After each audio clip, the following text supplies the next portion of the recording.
یکم رمضان المبارک سے روزانہ دن 11:30 پر خالد محمود عباسی کے ساتھ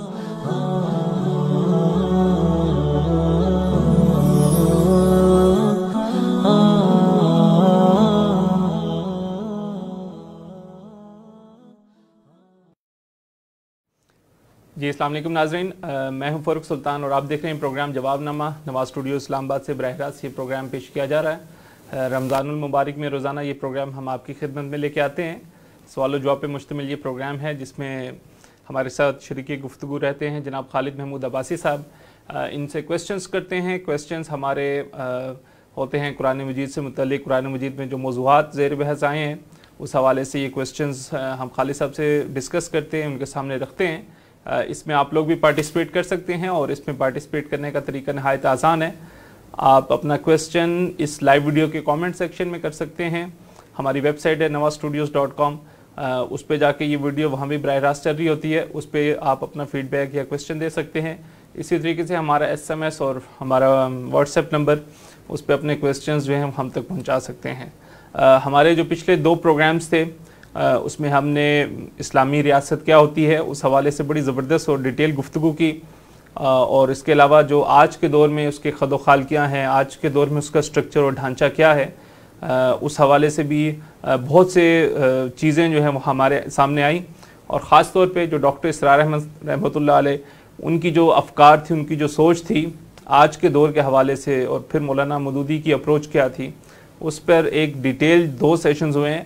جن لوگوں نے وہ سیشنز مس کیے وہ پرسوں اور اس سے پہلے کے جو 2 پروگرامز ہیں ان کو دیکھ سکتے ہیں اور ان کو فالو کر سکتے ہیں۔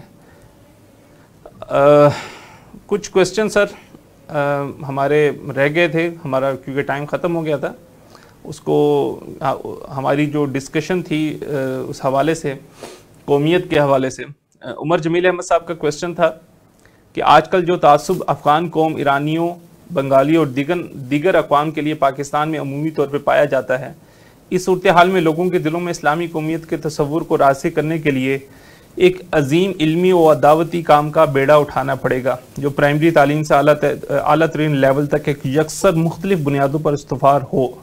تعلیمی نظام اور مجوزہ نصاب وغیرہ پر بھی ایک پروگرام کیا جائے۔ اچھا، ایک تو ان کی تجویز ہے پروگرام کیا جائے، وہ تو ایک علیحدہ چیز ہے۔ ایک انہوں نے اپنی جو تجزیہ پیش کیا ہے تو اس سے اندازہ لگایا جا سکتا ہے، میں ان کی بات سے اتفاق کرتا ہوں کہ یہ جو مغرب، ویسے تو ہم مغربی تہذیب کی بڑی مخالفت کرتے ہیں، جو ان کی لینے کی چیزیں وہ نہیں لیتے ہیں، لیکن جو نہیں لینے کی وہ ہم نے لے رکھی ہیں غیر شعوری طور پر، اور انہیں میں سے یہ قومیت کا تصور بھی ہے۔ صحیح، یعنی ڈاکٹر صاحب نے جن 2 چیزوں کی کہا تھا، نفی کی تھی کہ یہ تو ترک کرنا واجب ہے، ان میں سے ایک یہی نیشن سٹیٹ کا تصور ہے، اور یہ مسلمانوں میں اس طرح آ گیا ہے کہ آپ کو اندازہ ہوگا ہی کہ سب سے پہلے پاکستان یا پھر سعودی عرب کے لیے سب سے پہلے سعودی عرب ہو جائے گا، اور ایران کے لیے سب سے پہلے ایران ہوگا، اور یہ چیزیں تو یوں سمجھیے کہ وہ طبیعتوں کا حصہ ہو گئی ہیں، فطرت میں رچ بس گئی ہیں، اور پھر ایک نئی تربیت کر کے تو اس سے اوپر نظریے کی سطح پہ اٹھانا، اور توحید کو پھر جو ہے وہ اس سے امت کا بازو مضبوط کرنا، اور بازو تیرا توحید کی قوت سے کبھی کی شان اختیار کرنا، اس کے لیے بہت بڑی ایفرٹ کی ضرورت ہے، اور تربیت دیں۔ اور صحیح بات ہے کہ بچپن سے جو ہے وہ ایک ایسا نظام تعلیم ہونا چاہیے کہ جس سے بچوں کی اس رخ پر تربیت ہو کہ یہ رنگ، نسل، مطلب بعض چیزیں تو ہوئی ہیں نا اچھی، وہ مغرب کے زیر اثر ہی ہوئی ہیں کہ جیسے پہلے ذاتوں کی بنیاد پر جو بھی ایک تعصب تھا وہ تو ختم ہوا، یعنی چھوٹی ذاتوں پہ ہوتا ہے یہ کمی ہے، یہ فلانا ہے، تو وہ تو بہت کم ہو گیا الحمدللہ، لیکن یہ کہ یہ والا جو قومی سطح پر ہے اور جو باقی دنیا میں بھی ہے، یہ تو مسلمانوں میں اسی طرح رچا بس ہے، یہ نکالنے کے لیے بڑا مطلب ہمالین ٹاسک ہے، اس میں کوئی شک نہیں ہے، یہ بہت بڑا کام ہے۔ تو اس سے آپ یہ اندازہ لگائیں نا کہ اس وقت یعنی اسلامی نقطہ نظر سے ہم کتنے دور کھڑے ہیں ان تصورات کے اعتبار سے، اور کتنا بڑا کام ہے جو کرنا پڑے گا۔ تو بہرحال اس ضمن میں چونکہ انہوں نے کہا کہ ایک پروگرام اس پر بھی کریں، تو مولانا مودودی کے بھی تعلیم کے اوپر اپنے نظریات تھے جو انہوں نے بیان کیے ہوئے ہیں، اور ڈاکٹر صاحب بھی اپنے وہ نظریات پیش کرتے رہے، تو اس میں تو کوئی شک نہیں کہ ایک نیا، لیکن نیا نظام تعلیم بنائے کون؟ یہ حکومتیں تو نہیں بنائیں گی۔ اس پہ ڈاکٹر رفیع الدین کی اچھی تحقیق ہے، اس کے کچھ تحقیق بھی ہے زبردست جو ہے، انہوں نے مطلب اس حوالے سے کام بھی کیا، اور ان کے کچھ آرٹیکلز ہیں اس حوالے سے، اس کو دیکھا جا سکتا ہے۔ بہرحال ہم آتے ہیں، ہمارا سورہ شورى میں بڑی تفصیل سے مطالبات دین جو ہے وہ سامنے آئے ہیں۔ اس میں آیت نمبر 13 جو اس کی مرکزی اور اہم آیت ہے، اس میں کہا گیا کہ دین کو قائم کرو۔ تو یہ دین کو قائم کرنے سے مراد کیا ہے؟ مطلب اکثر ہم یہ لیتے ہیں اصل میں یہ جو ہم نے 2 پروگرام کیے نا سیاسی نظام کے، یہ تو سورہ حجرات کے حوالے سے کیے، یہ سارا ہمارا اکٹھا ہو گیا نا، تو ذرا تھوڑا اس کا آپس میں لنک بھی کر لینا۔ اچھا ٹھیک ہے۔ تو یہ جو 3 صورتیں، سورہ محمد ہے صلی اللہ علیہ وسلم، سورہ فتح ہے، اور پھر اس کے بعد سورہ حجرات ہے، تو ہم نے تو زیادہ بات سورہ حجرات کے حوالے سے کر لی، 2 پورے پروگرام اس پہ کر لیے، ٹھیک ہے۔ اور اس کے پیچھے جو مکیات ہیں ان میں پھر یہ سورہ شورى بھی ہے۔ تو سب سے پہلے تو یہ سمجھ لینا چاہیے نا کہ جو توحید ہے، جو ہمارے دین کی بنیاد ہے، جڑ ہے، اصل اساس ہے، کلمہ طیبہ ہے، اس کی کچھ عملی تقاضے ہیں، اور وہ تقاضے ان مکی صورتوں میں بیان ہوئے ہیں، خاص طور پہ سورہ زمر اور سورہ مومن، سورہ حامیم السجدہ اور سورہ شورى، اور بڑے گریجولی ہوئے ہیں۔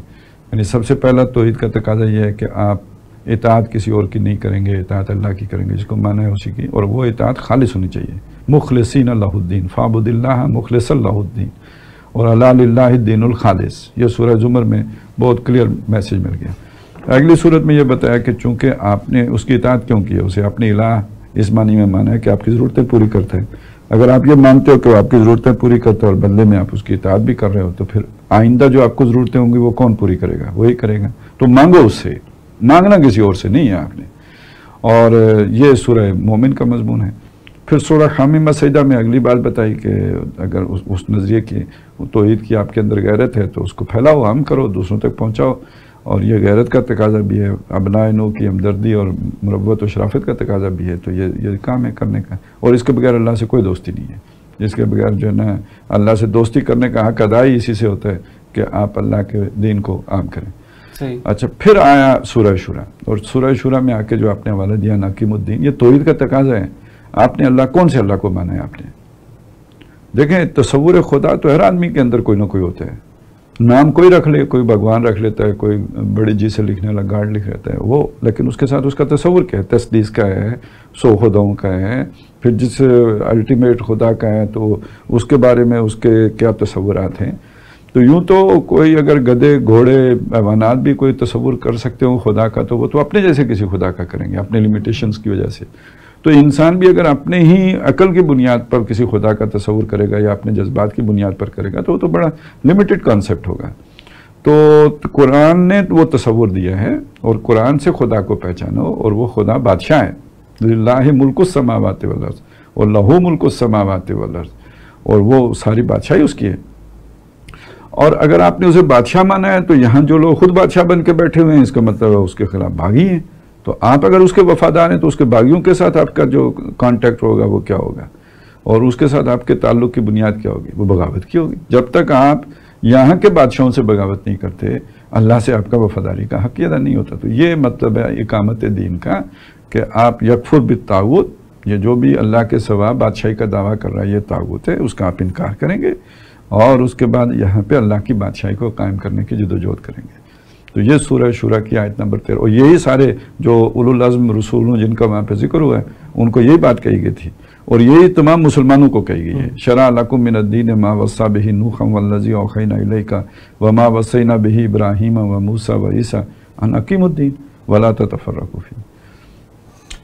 تو اکثر یہ کہا جاتا ہے، اچھا، تو وہ اگلی بات یہ ہے کہ اب یہ جو نبی صلی اللہ علیہ وسلم نے جب اس جدوجہد کا آغاز کیا، پہلے تو وہ جماعت بنائی اس بنیاد پر، جب جماعت بن گئی، اب آپ جب مدینے آئے ہیں تو اب کانفلکٹ میں گئے ہیں، کیونکہ بادشاہ تو اپنی بادشاہی نہیں چھوڑتے ہیں، اللہ کی بادشاہی منوانے کے لیے ان کے ساتھ ٹکرانا پڑتا ہے۔ تو جب آپ ان سے ٹکرائیں گے تو اس کا کیا نتیجہ نکلے گا کہ آپ کو لڑنا پڑے گا، جنگ ہوگی۔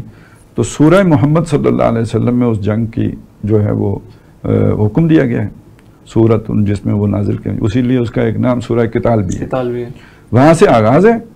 اور اگلی سورہ سورہ فتح، جس میں یہ بتایا گیا کہ یہ محنت اس کے نتیجے میں آپ کو ریکگنائز کر لیا گیا ہے ایک پاور کے طور پر، آپ کی اب ایک جائز حکومت ہو گئی ہے۔ پہلے تو مرکزی حکومت آپ کو مانتی ہی نہیں تھی نا، اب انہوں نے آپ کو تسلیم کر لیا، اس لیے آپ کے ساتھ مذاکرات کیے، اور مذاکرات کے بعد گویا اب جو ٹیریٹری ہے آپ کی وہ مسلمہ ٹیریٹری ہے، وہ آپ کو تسلیم شدہ ٹیریٹری ہے.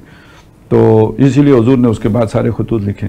تو جب اس کے بعد مطلب یہ ہو گیا کہ اب جب آپ کی یہ ریاست وجود میں آ چکی ہے تو اس کے نمایاں اصول کیا ہوں گے، یہ کن بنیادوں کن اصولوں پر استوار ہوگی، وہ اس سے اگلی صورت ہے سورہ حجرات اس میں بیان کر دیے گئے. صحیح. تو یہ ان کا آپس کا ربط و تعلق. اقامت دین یہاں سے مفہوم اس کا اللہ کی بادشاہی قائم کرنا. اس کے لیے آپ کو سورہ محمد میں کہا گیا اذن قتال ہوا، بلکہ حکم قتال ہوا، اور سورہ فتح میں جا کے تو وہ مکمل ہو گیا سلسلہ. یہی وجہ ہے فتح مکہ کا کہیں ذکر ہی نہیں ہے، اس کا ذکر ہے فتح مبین صلح حدیبیہ ہے، کیونکہ آپ کی وہ پاور مان لی گئی ہے جو آپ کو اللہ کی بادشاہی قائم کرنے کے لیے درکار تھی، وہ اب تسلیم شدہ آپ کی حکومت ہے. تو اب اس سے آگے اس کے اصول آگے سورہ جس پہ ہم نے 2 پروگرام بھی کر لیے آج کے. اچھا، آپ نے کہا کہ توحید کا تقاضا یہ ہے کہ اس دین کو قائم کریں، اس کو نافذ کریں، غلبہ دین کی وہ جد و جہد. ایک مراد یہ بھی لی جاتی ہے کہ اقامت دین کا مطلب یہ ہے کہ وہ توحید لوگوں کے ذہنوں میں راسخ کر دینا، گویا آپ نے اقامت دین. آپ اس سے اتفاق کریں گے؟ اصل میں یہ تو یعنی اس سے یعنی وہ تبلیغ کا حق تو ادا ہو سکتا ہے، اقامت دین کا حق بالکل نہیں ادا ہو سکتا، اور وہ تو تبلیغ ہے. اور اس کے نتیجے میں پھر یہ ہوتا رہا ہے کہ یعنی اس حد تک تو ہو سکتا ہے کہ جی آپ نے اپنی ذمہ داری کسی درجے میں ادا کر دی، لیکن جو آپ کی ذمہ داری ہے کامل طور پہ تو خود نہ آپ عبادت کا حق ادا کر سکتے ہیں کسی دوسرے کی بادشاہی میں، اور نہ تبلیغ کا حق ادا کر سکتے ہیں. صحیح. یہ دونوں باتیں ہو ہی نہیں سکتی جب تک کہ ریاستی سطح پر اسلام غالب نہ ہو. تو یہ تو ہمارے وہ تصورات ہیں جو مسخ یعنی عبادت کا تصور بھی مسخ ہو گیا، اور نمبر 2 یہ کہ تبلیغ کا تصور بھی مسخ ہو گیا. ایک تقریر کرتے ہیں اور آخر میں کہتے ہیں وما علینا الا البلاغ، یہ بلاغ ہوتا ہے. اور اس سے پہلے تو خیر یہ بھی تو اب ہوا ہے، اگر نہیں یہ کہ پہلے تو یہ تھا کہ تقریر بھی پیسے لے کے ہوتی تھی. تو یہ بالکل یہ کوئی تبلیغ نہیں ہے، اور نہ ہی اس سے ابلاغ کا ادا ہوتے ہیں، نہ ہی وہ اتمام حجت ہوتا ہے. اس طرح جب تک کہ دنیا پہ تو ہو ہی نہیں سکتا، آپ امت ہیں، آپ نے پوری دنیا پر حجت قائم کرنی ہے. جب تک آپ اجتماعی نظام قائم کر کے دنیا کو دکھاتے نہیں، کیسے کوئی حجت قائم ہو جائے گی؟ ٹھیک ہے. تو یہ جو اقامت دین ہے، یہ جد و جہد ہے، اب ایک سوال پیدا ہوتا ہے کہ یہ ذمہ داری کن کی ہے، اس جد و جہد کی ذمہ داری؟ دیکھیں یہ بنیادی طور پہ یہ ذمہ داری مومن کی ہے. میری بات سمجھیں، جو ایمان لایا اس پر یہ ذمہ داری عائد ہوتی ہے. نجات ہر ایک کو درکار ہے، تمام مسلمانوں کی ذمہ داری ہے، تمام مسلمانوں کا. ہاں دین قائم ہو، پھر مسلمانوں کی یہ ذمہ داری منتقل ہو جاتی ہے حکمرانوں کو، ان کی طرف سے کفایت کر جائے گی، کیونکہ وہ باقی دنیا میں پھیلانے کا کام مسلمانوں کے بھی آپ پہ وہ کر رہے ہوں گے. وہ کیا ہوتا ہے، خلافت ہوتی ہے نا، خلافت المسلمین ہوتی ہے. تو مسلمانوں نے وہ خلافت بنا کے پہنچا دی ہے، وہ اقتدار میں ہیں اور وہاں سے وہ پہنچا رہے ہیں، مسلمانوں ہی کی طرف سے وہ ذمہ داری ادا ہو رہی ہے. لیکن اوپر اگر جیسے حکمران ہمارے اس وقت ہیں تو اس کا مطلب یہ ہے کہ وہ ذمہ داری ادا نہیں ہو رہی، تو مس ریپریزنٹ ہو رہا ہے دین، تو وہ اپنے علاقے میں اسے قائم کرنا ہوگا. تمام جس کے دل میں ایمان ہے اس کی ذمہ داری ہے. نہیں، مسلمانوں کی حکومت ہے، مسلمانوں کا ملک ہے، مسلمان حکمران ہے، ٹھیک ہے. اب ہم نے ان کو چن لیا، ان کو سلیکٹ کر لیا، تو اب ہماری ذمہ داری ختم نہیں. اب بس ان کے بہاف پہ نہیں ہم کہہ دیں گے کہ اب وہ دین کو قائم کریں، نافذ کریں، یا ہمارے لیے اس کی جد و جہد کرنا لازم ہے؟ نہیں بالکل. کیوں وہ اگر تو نافذ کر چکے ہوں تو پھر تو ٹھیک ہے، نہیں نافذ کیا ہو تو پھر تو انہوں نے تو نہیں کیا، اپنی ذمہ داری ادا نہیں کی. باقی یہ کہ وہ تو سمجھتے بھی نہیں ہماری ذمہ داری. اس وقت تو ہماری کیفیت آپ اس مسلمان والی تو نہ لیں کہ جس نے یہ طے کیا ہوا ہے کہ میں اللہ کے احکام کے مطابق چلوں گا. اصل مسلمانی کا مطلب تو یہ ہے کہ مسلمان تو وہ ہے کہ جس کا معاملہ یہ ہو کہ جب اللہ رسول نے جو بات طے کر دی ہے اس کے بعد وہ سمجھے کہ اس میں میرا کوئی اختیار نہیں، میری کوئی سے نہیں، میری کوئی مرضی نہیں. اب تو گراس روٹ لیول تک سوچیے آگے، یہ میرا جسم میری مرضی، تو اوپر کیوں نہیں ہوگی میرا ملک میری مرضی؟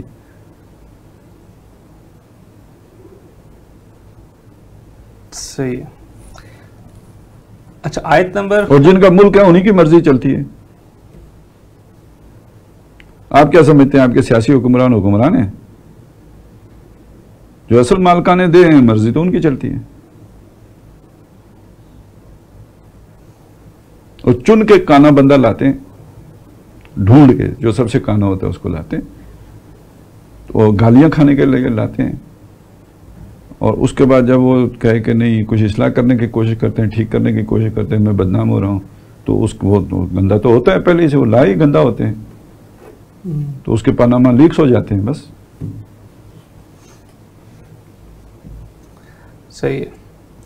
تو بس ایک ضمناً سا سوال اس میں یہ نکلتا ہے، تو ہمارے معاشرے میں یا ہمارے حلقوں میں یہ جو بحث، یہ بالکل تازہ بحث ہے، یہ چلی آ رہی ہے کہ اقامت دین کے حوالے سے اس کی فرضیت کا جو معاملہ ہے، کچھ ہمارے اسکالرز، کچھ ہمارے لوگ اس کو فرض عین مانتے ہیں. یہ پرانی بحثیں، کوئی نئی بحثیں نہیں ہیں. بات یہ ہے کہ یہ لڑیاں لڑکے فارغ ہو چکے ہیں اہل علم. مولانا مودودی جب اٹھے تھے تو یہ روایتی حلقے کی طرف سے بڑا ڈنڈورا پیٹا تھا. کسی نے کہا جی ان میں وہ اتنا تقویٰ نہیں ہے، کسی نے کہا ان کا تزکیہ نہیں ہوا ہے، کسی نے کہا جی یہ تو انہوں نے یہ نیائی تصورات، عبادت کا تصور بھی نیائی پیش کر دیا ہے، کتابیں لکھی گئی فتنہ مودودیت اور فلانی اور فلانی. تو اب یہ کہ وہ چیز جو تھی وہ اگر ڈاکٹر صاحب لے کے چلیں تو جن کو آپ اسکالر کہہ رہے ہیں تو یہ تو ابھی نوجوان لوگ تھے، تو ان کو تو کچھ کھلاڑیوں نے آگے لگایا ہوا تھا. تو یہ چیزیں اب مطلب اس علمی سطح پہ تو ان کی بحث جو پائے تکمیل کو پہنچ چکی ہے، ختم کہانی ہو گئی. جس نے اب تو وہ روایتی حلقے بھی جو اقامت دین کا نام ہی نہیں لیتے تھے وہ بھی تو اب بات کرتے ہیں نا کہ اللہ کا قانون نافذ ہونا چاہیے. اصطلاح مختلف استعمال کرتے ہیں، جدوجہد بھی کسی طور پہ کر رہے ہیں. جو کہتے تھے انگریز کو نہیں چھیڑنا چاہیے، اس نے ہمیں نماز روزے کی اجازت دی ہوئی ہے. تو یہ کس نے سکھایا ان کو؟ اس نیریٹو سے اس نیریٹو پہ کون لایا ان کو؟ تو وہی جس کے دشمن ہے مولانا مودودی کا نعرہ تھا نا، تو پھر مان لیا بغیر اعلان کے مان لیے. وہ فکر جو ہے اس کی طرف بھی گئی ہے. بہرحال آیت نمبر 15 بالکل آیت نمبر 13 کے ساتھ، اور اس میں نبی اکرم صلی اللہ علیہ وسلم کے حوالے سے وہ آیا ہے کہ مجھے حکم ہے کہ تمہارے درمیان عدل قائم کرو.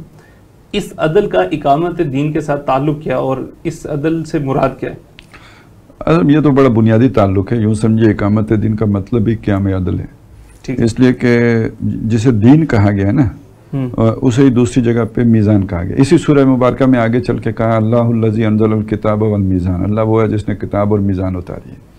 اور جو اگر آپ آگے چلے جائیں سورہ حدید میں جو کہا گیا کہ اللہ نے رسول بھیجے، ان کو بینات دیں، ان کو کتابیں دیں، ان کو میزان دی. لقد ارسلنا رسولنا بالبینات وانزلنا معهم الکتاب والمیزان. تو جب نبی صلی اللہ علیہ وسلم کی بات آئی تو اس میں میزان کی جگہ پہ دین حق کے الفاظ آ گئے، الہدا کے الفاظ آئے، کتاب اور بینات دونوں کی جگہ پہ ایک لفظ آیا، وہ الہدا ہے. اور میزان کی جگہ پہ لفظ بدل کے آیا دین حق، هو الذی ارسل رسولہ بالہدا ودین الحق، جس کا مطلب ہے الہدا میں تو وہ دو چیزیں آ گئی، بینات اور کتاب. ٹھیک ہے. اور دین حق اصل میں بدل ہے میزان کا. اور میزان کا مطلب ہے جو انسانوں کے درمیان حقوق و فرائض میں توازن پیدا کرنے والی شے ہو. اسی توازن کا دوسرا نام عدل ہے. عدل اس شے کا نہیں ہے کہ برابر برابر تقسیم کر دے. عدل جس شے کا نام ہے یہ کہ جس کا جتنا حق بنتا ہے وہ اس کو مل جائے، جس کو تھوڑا ملتا ہے اسے تھوڑا ملے، جسے زیادہ ملتا ہے اسے زیادہ ملے، جس کا جو حق ہے وہ اسے ملے. اور اس کے بدلے میں حق مفت میں نہیں ملتا، حق کے بدلے میں ذمہ داریاں ہوتی ہیں، ذمہ داری کے بدلے میں حق ملتا ہے، کہہ لیں چلیں. اسی لیے یہ عدلے کا بدلہ ہے. آپ نے جو فرائض ادا کرنے اس کے بدلے میں آپ کو کچھ حقوق ملنے ہیں. تو دین کا معنی ہی یہی ہے عدلے کا بدلہ. دیناہم کما دانو، ہم نے ان کے ساتھ ویسا کیا جیسے انہوں نے ہمارے ساتھ کیا تھا. تو جیسے انہوں نے ہم پر فرائض عائد کیے ویسے ہمارے لیے حقوق ہیں. یہ دین ہے، ٹھیک ہے، یہ دین حق ہے. اور یہ اگر حقوق و فرائض کا تعین متوازن ہوگا تو عدل ہوگا، یہ نہیں ہوگا تو عدل نہیں ہوگا. تو وہ امرت لأعدل بینکم، مجھے حکم دیا گیا تمہارے درمیان عدل کروں، یعنی مجھے حکم دیا گیا دین قائم کروں. ایک ہی بات ہے. ٹھیک ہے. کویسچن ایک لے لیتے ہیں. تیمور عارف صاحب ہیں، وہ کہتے ہیں کہ سر ایسا لگتا ہے کہ زیادہ زور اسلامک اسٹیٹ بنانے پر ہے جبکہ ابھی عوام تیار ہی نہیں ہے. کیا ہمیں زیادہ فوکس اللہ سے تعلق جوڑنے پر نہیں، ہمارا تعلق جوڑنے پر نہیں ہونا چاہیے؟ ایک شخص جو نماز بھی نہ پڑھتا ہو، دنیا میں لگا ہو، اسے پہلے اللہ سے تعلق جوڑ لے، پھر لاسٹ سٹیج میں اسٹیٹ لیول پہ دین قائم کرنے کی بات ہونی چاہیے. دیکھیں اللہ سے تعلق جوڑنے کا مطلب کیا ہے؟ پہلی بات تو یہ سمجھے نا، یعنی جس شے کو میرا خیال ہے وہ کہنا چاہتے ہیں وہ یہ ہے کہ ہمارا ایمان، وہ جو ہمارے تبلیغی بھائی کہتے ہیں ایمان ہی نہیں بنا ہے. ٹھیک ہے. تو ہم مسلمان ضرور ہیں لیکن ہمارے دلوں میں ایمان داخل نہیں ہوا ہے. ہوں. تو جو پہلی ضروری چیز ہے، یہ بات بالکل صحیح ہے کہ ایمان جو ہے اس کی دعوت ہونی چاہیے. یعنی اس معاشرے میں دعوت الی الایمان یہ پہلا کام ہے کرنے کا. اچھا، میں یہاں یاد دلانا چاہوں گا کہ جو ڈاکٹر اسرار احمد نے جو اپنی سوچ یا فکر پیش کی تھی، جس پر کہ انہوں نے تنظیم اسلامی بنائی تھی، تو اس کی ایک اساسی جو دعوت تھی، بنیادی دعوت، وہ کیا تھی؟ توبہ، تجدید ایمان، تجدید عہد. یعنی پہلے جو کرنے کی بات ہے وہ یہ کہ میں واپس آتا ہوں، میں کہیں اور جا رہا تھا، اس سے واپس آتا ہوں. تجدید ایمان کا مطلب کیا ہے؟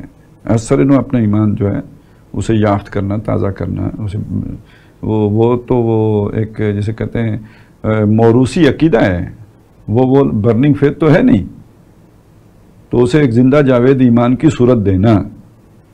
اس کے لیے وہ کہتے ہیں کہ، یا وہ کہا کرتے تھے، کہنا چاہیے کہ جی یہ بنیاد ہے قرآن مجید. قرآن کے ذریعے سے وہ ایمان پیدا ہوگا، وہ کسی اور ذریعے سے نہیں، وہ ایمان قرآن کے ذریعے سے پیدا ہوگا. تو اب ظاہر ہے جب ایمان ہو اور حقیقی ہو، دل میں راسخ ہو چکا ہو، تو اب انسان کے اندر یہ جذبہ پیدا ہوتا ہے کہ جو میری ذمہ داریاں ہیں میں وہ ادا کروں. میری ذمہ داریاں ہیں کیا؟ پھر خود پوچھتا ہے، پھر تو وہ پوچھے گا نا، یسألونک عن ماذا ينفقون، ماذا ينفقون، کیا خرچ کروں، کتنا خرچ کروں. پھر تو سارے سوالات آ کے وہ کرے گا، اس لیے کہ وہ اللہ کو جانتا ہے، مانتا ہے، اس سے وہ چاہتا ہے کہ اسے راضی رکھے. کیا کرنے سے راضی ہوگا، کیا کرنے سے ناراض ہوگا، یہ اب اس کو فکر لائق ہو گئی ہے. تو سٹیپ 1 یقیناً ایمان کی طرف دعوت دینا، اللہ سے تعلق جوڑنا. اور اس کے بعد جب آپ آئیں گے ذمہ داریوں پر، تو یہ کوئی تصور نہیں ہے کہ ابھی نماز پڑھے گا تو روزے رکھے گا تو 6 مہینے کا یہ ڈوز لے گا، تو پھر اس کے بعد جب اس کا جسم اس کا عادی ہو جائے گا تو پھر اس کو اگلی ڈوز دیں گے، اور پھر جب وہ 71ویں سال میں داخل ہوگا تو پھر اقامت دین کی جدوجہد شروع کرے گا. یہ کوئی مطلب نہیں ہے اس کا. پھر اگلی بات یہ ہے کہ اس نے در حقیقت جب اللہ کو مان لیا ہے تو اب اللہ کے تمام احکامات اس نے ماننے ہیں.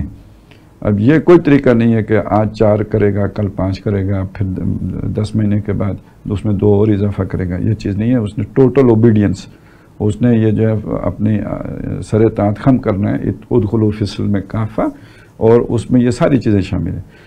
چنانچہ آپ دیکھیں کہ جو نبی صلی اللہ علیہ وسلم کے ساتھ جو بھی لوگ تھے، تو نمازیں تو بعد میں فرض ہوئی ہیں، دعوت کا کام تو پہلے ہی تھا. مارے کھانے پہلے شروع ہوئی ہیں، نمازیں روزے بعد میں آئے ہیں.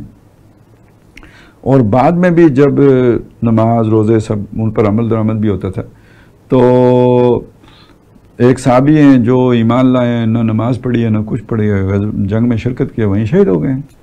تو یہ تو کوئی بات نہیں ہوئی ہے کہ پہلے اتنا عرصہ نمازیں پڑھ لے اور پھر اس کے بعد جو ہے نا وہ اسٹیٹ کی بات کرے گا. نہیں، اسے شروع کرنا پڑے گا. جادوگر ایمان لائے، نہ نماز پڑھی نہ روزہ رکھا، کچھ بھی نہیں کیا، ادھر ہی کھڑے ہو کے دعوت پیش کی انہوں نے، کلمہ حق کا ہے. بالکل صحیح ہے. اچھا سر، ایک حدیث میں آتا ہے کہ صحابہ کے بارے میں کہ انہوں نے پہلے ایمان سیکھا پھر قرآن سیکھا. سورہ شورا کی آیت نمبر 52 میں یہ تعلق ایک قرآن مجید کے آیا ہے کہ جس میں فرمایا کہ ہم نے اپنے حکم سے ایک روح تمہاری جانب وحی کی ہے، ورنہ تمہیں کچھ پتہ نہ تھا کہ کتاب کیا ہوتی ہے، ایمان کیا ہوتا ہے. تو وہ جو روح نازل کی گئی ہے یعنی قرآن مجید، اس کا تعلق ایمان کے ساتھ جوڑا گیا.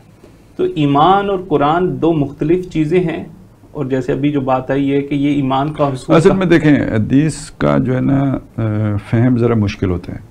یعنی یہ قرآن مجید کی طرح آسان نہیں، مطلب اس اعتبار سے قرآن مجید آسان ہے، حدیث کی نسبت قرآن سمجھنا آسان ہے. صحیح. وجہ اس کی یہ کہ بہرحال یہ اللہ کے الفاظ ہیں اور یہ لفظاً محفوظ ہے. حدیث لفظاً محفوظ نہیں ہے، وہ مانن محفوظ ہے. تو اب پھر یہ کہ بہرحال اس کے اندر اور بھی کافی پیچیدگیاں آ جاتی ہیں، کس موقع پہ بات کہی، کس بیک گراؤنڈ میں کہی، وہ سارا اتنا واضح نہیں ہوتا جتنا قرآن مجید کا ہے.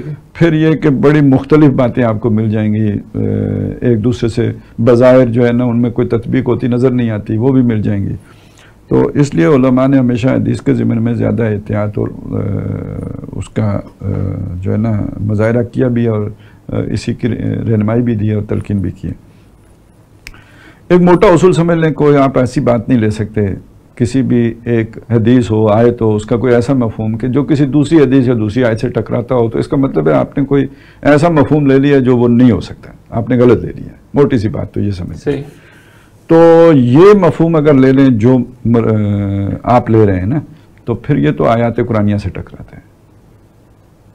ہم نے پہلے ایمان سیکھا پھر قرآن سیکھا، تو قرآن تو کہتا ہے کہ جیسے آپ نے آیت کا حوالہ دیا کہ خود نبی اکرم صلی اللہ علیہ وسلم نے ایمان کی تفصیلات قرآن سے سیکھی ہیں۔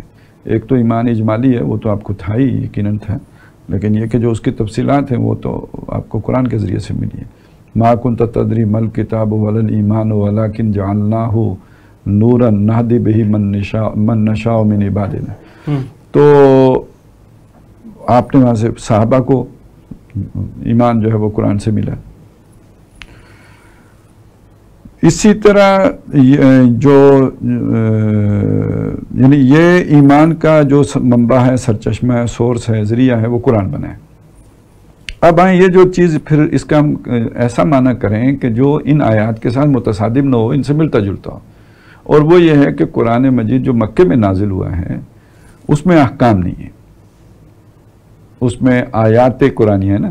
ایک بڑی پیارا ہے وہ سورہ جاسیہ کا انداز کہ جس میں بتایا کہ جی اللہ تعالیٰ نے جو ہے نا آپ کے سامنے بھی آیتیں ہیں، آفاق میں بھی ہیں، آپ کے اندر بھی ہیں، ان سب کا حوالہ دیا ہے، اور پھر اس کے بعد تلک آیات اللہ نتلوہا علیک بالحق، یہ بھی آیتیں ہیں جو ہم آپ کے اوپر تلاوت کر رہے ہیں، سچی باتیں ہیں یہ۔ تو یعنی یہ کہ جو آپ کائنات میں پھیلی ہوئی نشانیاں ان کو دیکھ کر جیسے اللہ تک پہنچ سکتے ہیں، ایسے ہی قرآن مجید بھی یہ جو الفاظ ہیں یہ نشانیاں ہیں اللہ کی، اور ان پر غور و فکر کے نتیجے میں آپ کے اندر ایمان پیدا ہوگا۔ تو مکے میں زیادہ تر قرآن وہی نازل ہوا ہے کہ جو جسے آیات بینات کہا گیا ہے، یا جیسے سورہ نور میں یہ بڑی اچھی تقسیم کی گئی ہے، سورۃ انزلناہا وانزلنا فیہا آیات بینات، سورۃ انزلناہا وفرضناہا وانزلنا فیہا آیات بینات، اس طرح الفاظ ہیں، دو الگ الگ کیٹیگریز کی گئی ہیں۔ ایک صورت ہے جس کو ہم نے فرض بھی کیا ہے، اور اس کی آیات بینات بھی اس میں ہیں، یعنی اس میں وہ آیات بھی ہیں جن میں ایمان کی حقائق بیان کیے گئے، اور اس میں وہ آیات بھی ہیں کہ جس میں احکام دیے گئے، فرضنا جن کو ہم نے فرض کیا ہے، جیسے اس میں وہ کوڑے مارنے کا ذکر آ گیا یا قذف بیان ہو گئی۔ تو یہ دو الگ الگ چیزیں ہیں، احکام اور آیات بینات جن سے ایمان پیدا ہوتے ہیں۔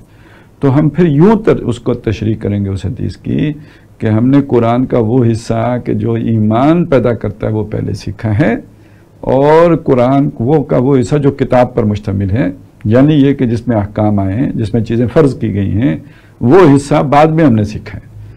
تو مکے میں وہ قرآن نازل ہوا ہے کہ جس میں ایمان سکھایا گیا ہے، اور جب وہ ایمان بن گیا ہے تو اب وہ احکام دیے گئے ہیں کہ جن پر عمل پیرا ہونا ہے، اور یہی وہ قرآن کی ترتیب بھی ہے۔ اب دیکھیں سورہ حج کا جو آخری رکوع ہے اس میں یہ ترتیب بہت واضح ہو کے سامنے آ گئی ہے۔ سب سے پہلے جو ہے توحید سکھائی گئی ہے، ضرب مثل فاستمعوا له، انسانوں سے، ان الذین تدعون من دون اللہ من دونہ لن یخلقوا ذبابا ولو اجتمعوا له، یہ توحید کی طرف دعوت دی گئی، توحید پیدا کرو۔ اگلی بات آئی کہ اللہ تعالیٰ رسالت کے لیے چن لیتا ہے، اللہ یصطفی من الملائکۃ رسلا ومن الناس، اس سے آگے آگے اللہ جانتا ہے جو کچھ ہے، اور سارے معاملات اللہ کی طرف لوٹیں گے قیامت آگے۔ یہ تین چیزیں جس نے مان لی ہیں، یعنی ان تین باتوں کو تسلیم کر لیا، وہ مومن ہو گیا ہے۔ اب اگلا خطاب ایمان والوں سے، پہلا خطاب لوگوں سے، یا ایھا الناس، اب خطاب آیا یا ایھا الذین آمنوا، ہے وہ لوگوں جو ایمان لائے ہو، اور پھر اس کے بعد ان کو کہا گیا ارکعوا واسجدوا واعبدوا ربکم وافعلوا الخیر لعلکم تفلحون، سارے احکام کٹھے ہی دے دیے، اس میں سب آ گیا ہے، رکوع سجدہ یعنی نماز روزہ زکوٰۃ بھی آ گئے، اور اس سے آگے جو ہے اس سے آگے جو ہے آپ کے سامنے وہ بھی آ گیا کہ جناب آپ نے عبادت بھی کرنی ہے، یعنی معلوم ہے رکوع اور سجدے سے علیحدہ کوئی چیز ہے عبادت، یعنی پوری زندگی میں اللہ کی بندگی کرنی ہے، اور وفعل الخیر، بھلائی کے کام کرنے ہیں، جس میں خدمت خلق کا کام بھی، اور سب سے بڑا خدمت خلق کا کام یہ ہے کہ اللہ کے دین کی طرف لوگوں کو بلایا جائے، جس کا ذکر علیحدہ اگلی آیت میں آ گیا، لِيَكُونَ الرَّسُولُ شَهِيدًا عَلَيْكُمْ وَتَكُونُوا شُهَدَاءَ عَلَى النَّاسِ، ویری سمپل۔ تو وہ سارے احکامات اکٹھے آ گئے، تو پہلے ایمان بنا ہے، ایمان بن گیا تو اب آپ کو احکام مل گئے ہیں، تو ہم نے ایمان پہلے سیکھا، قرآن بعد میں سیکھا۔ صحیح ہے، بالکل ٹھیک ہے۔ سورہ زخرف کی طرف آتے ہیں، اس میں آیت نمبر 35 میں اللہ تبارک و تعالیٰ فرماتے ہیں کہ اس دنیا کی حیثیت محض متاع یعنی برتنے کی ہے، مطلب اس کی حقیقت کو آشکارا کیا گیا، لیکن اس کی باوجود ہم دیکھتے ہیں کہ اکثریت ہم انسانوں کی اس میں محو ہو جاتی ہے، کھو جاتی ہے. تو یہ جو متاع ہونے کی دنیا کی جو کیفیت ہے، حیثیت ہے، اس دھوکے سے بچا کیسے جائے کہ یار اس کی حیثیت ہی ہے حقیقت. خیر متاع سے میں مسکراہٹ اس لیے مجھے آگے کہ وہ ایک جگہ کوئی صاحب بتا رہے تھے، اس کا کوئی کسی ماہر لغت نے اس کی جو تشریح لکھی ہے متاع کی، تو یعنی وہ خود عرب تھے، انہیں سمجھ نہیں آ رہا تھا کہ یہ جو ہے نا دیہاتی علاقوں میں یہ لفظ کن معنی میں استعمال ہوتا ہے. وہ بڑا عرصہ تحقیق کرتے رہے، ادھر ادھر گھومتے رہے، تو وہ لکھتے ہیں کہ جناب ایسا ہوا کہ ایک دن میں جا رہا تھا، تو وہ جو ہے نا، اب ظاہر ہے پرانے وقتوں میں پیڈ تو نہیں تھے نا، یہ کپڑے وغیرہ استعمال ہوتے تھے، تو وہ کوئی کتیا کپڑا لے کے اٹھا کے بھاگ گئی، تو بچے نے شور مچایا کہ متاع لے گئی. تو کہتے اس دن مجھے سمجھ آئی کہ بھائی متاع کے یہ معنی ہے، مجھے نہیں پتا. یہ مطلب ایک وہ جیسے تذکری بیان ہوتا ہے، وہاں کوئی صاحب بیان کر رہے تھے، تو مطلب متاع کو انہوں نے اتنی گھٹیا شے بنا کے پیش کیا تھا اس میں. تو ہو سکتا ہے یہی معنی ہو، لیکن یہ کہ جو عام طور پر معنی معلوم ہے وہی برتنے کی چیز، یعنی میرا خیال ہے اس سے بہتر ہو جائے گا جیسے ہم سمجھیں ٹیشو پیپر ہوتا ہے نا، آپ نے استعمال کیا اور پھینک دیا. برتنے کی شے یعنی وہ یوز ہوئی اور بیکار ہو گئی، یہ شے اللہ تعالیٰ نے یہی کہا. لیکن یہ کہ دوسری طرف اگر یہ یہی ہوتا ہے نا، تو پھر اس کے اندر کیا مطلب آدمی دل کس سے لگاتا ہے؟ ایکٹیویٹی کی بنیاد کیا ہوتی ہے؟ بھاگ دوڑ کیوں کرتا ہے؟ دنیا کو اتنی ترقی کیسے ملتی؟ لیکن اللہ نے بنائی تھی، کوئی شک نہیں ہے، اللہ نے بنائی تھی، اور اس میں ساری خوراکیں بھی رکھی تھیں، اس کے اندر ہماری ضرورتیں بھی رکھی تھیں، لیکن انسانوں نے اسے آباد کرنے میں کوئی کسر تو نہیں چھوڑی. بالکل کیا سے کیا بنا دیا ہے دنیا، اور اسے چار چاند لگا دیا، اللہ کی تخلیق کو مطلب اس کا میک اپ کر دیا. تو یہ کیسے کیا ہے؟ تو کوئی اٹریکشن رکھی تھی اللہ نے اس کے اندر انسان کے لیے. اس کے لیے نبی بھیجتا تو بڑا مشکل ہو جاتا ہے. نبی آ کے کہتے بھائی کھیت جو ہے نا اس میں جوتا کرو اور بلڈنگیں اونچی اونچی بنایا کرو اور بلب بھی بنایا کرو، تو کس نے ماننا تھا؟ جو نمازوں کا میشر کرتے تو ان کا بھی سارا وہی کرتے. تو یہ تو ہمارے اپنے اندر وہ جرثومے رکھے تھے کہ دنیا کی اٹریکشن ہمارے اندر رکھی. اسی کو کہا کہ اس کو زینت والی شے بنا دیا نا، کہ انا جعلنا ما علی الارض زینت اللہ. تو یہ انسان کے لیے اس میں اٹریکشن نہ ہوتی، کھانے میں ذائقہ نہ ہوتا، تو بے شک بھوک لگی ہوتی، کھانا کتنا مشکل کام ہوتا ہے. ٹھیک ہے نا. تو اب آپ دیکھیں افزائش نسل کا جو عمل ہے، یعنی انسان کے لیے کتنے اس میں اٹریکشن رکھ دی. باوجود اس کے ساتھ بھی آپ دیکھیں کہ اگر یہ اٹریکشن نہ ہوتی تو جو آپ کی اصل روح ہے نا، اس کو تو اس سے ابا محسوس ہوتی ہے. بڑا مشکل ٹف کام ہے، ذمہ داری. آپ ذمہ داری کو چھوڑیں، وہ تو ایک الگ ہے، وہ تو عقل کی بات ہے نا، کہ بھائی بچے پالنے پڑیں گے، یہ کرنا پڑے، یہ تو عقل کا مسئلہ ہے. یہ عمل جو ہے نا، یہ خود آپ کی روح اس سے مطلب تسکین حاصل نہیں کرتی. روح کے لیے یہ ایک اجنبی عمل ہے، ایک کراہت والا عمل ہے. اسی وجہ سے کتنے وہ راہب لوگ تھے نا، وہ تو شادی کو اچھا نہیں سمجھتے تھے. اب بھی وہ نیکی کے معاملے میں جو لوگ اس طرح دیکھتے ہیں اس نقطہ نظر سے، تو وہ شادی کو اچھا نہیں سمجھتے. اور مطلب ایک سلیم الفطرت آدمی کے لیے بہرحال یہ اللہ کا حکم نہ ہو تو شاید نہیں. اور دوسرا یہ کہ اپنا وہ ایک بہت جذبہ بھی ہے بڑا مضبوط اور وہ کھینچنے والا ہے. اگر یہ دو مصیبتیں نہ ہوں اس کے لیے، تو یہ عمل کوئی اتنا جیسے کہنا نا قابل فخر اور جس کی طرف روح کا میلان ہو، وہ ویسا عمل نہیں ہے، بے شک نکاح کے بعد بھی ہو. لیکن یہ کہ آپ کے اندر اتنا جذبہ رکھ دیا تو آپ کتنی اٹریکشن محسوس کرتے ہیں. اس میں زینت رکھتے ہیں، اس میں زینت رکھی ہے. اسی طرح کھیتی باڑی ہے، زان زر زمین جو مشہور باتیں ہیں. تو یہ دنیا کو چار چاند لگانے کے پیچھے اسی اٹریکشن کا ذکر ہے. تو یہ کوئی ویسی متاع نہیں ہے جیسے انہوں نے وہ کتیا کا کپڑے والی بات بیان کر دی تھی. یہ بڑی دلکش بنائی ہے اللہ نے، بڑی پرکشش بنائی ہے، بہت ہی اس کے اندر جو ہے نا زیبائش و آرائش رکھی ہے انسان کے لیے. بس اس میں ہوتا یہ ہے کہ یہ بات سمجھائی یہی گئی ہے کہ آپ عقلی سطح پہ یا وہ عقل اور روح کے جو جیسے کہتے ہیں نا توازن سے یہ بات سمجھ لیں کہ جتنی بھی اٹریکشن ہو ہے اس کی اصل حقیقت یہ کہ اس کو چھوڑ کے چلے جانا ہے. جو باقی رہ جانے والی شے وہ یہ نہیں ہے, یہ باقی نہیں رہتی. باقی وہ رہے گا جو آپ نے نیک اعمال کیے, اچھے کام کیے ہوں گے, جو